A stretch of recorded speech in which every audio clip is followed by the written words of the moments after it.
Osas was 8, but each morning his school bag felt heavier than his small shoulders could bear. Inside were books filled with letters that refused to stay still and numbers that slipped away whenever he reached for them. In class he sat quietly, staring at the chalkboard while answers seemed to hide from him. When test papers were returned, red marks bled across the pages and his name often sat beside the words, "Needs improvements." Laughter was soft, but it still hurt. Osas lowered his head, wondering why trying his best was never enough. At home, Osas sat at a small wooden table, erasing the same answers until the paper grew thin. His mother Celine sat beside him every evening, guiding his hands, steadying his voice. "Try again, my son," she whispered gently. But when Osas wasn't looking, Celine turned away, her eyes wet with tears.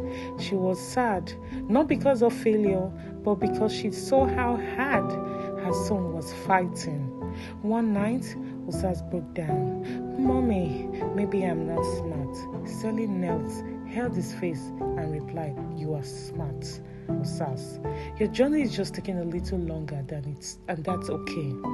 Days turned into weeks, and something slowly changed. It wasn't loud or sudden. Osas began to understand one song, then another.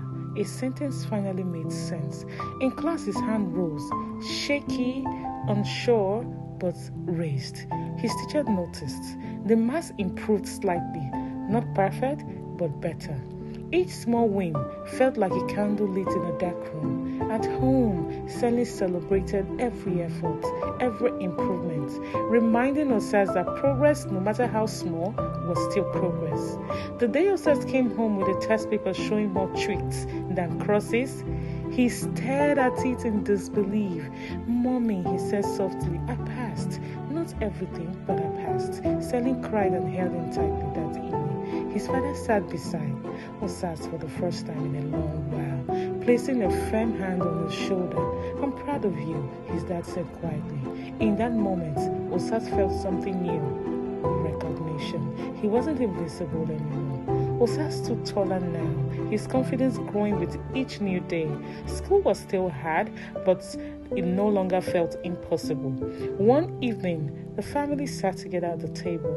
Osas, his fat laughter, food, and relief. Success wasn't just in his grades, it was in his belief. The chalkboard no longer frightened him, because Osas had learned that with patience, love, and encouragement, even the hardest journeys can lead to light.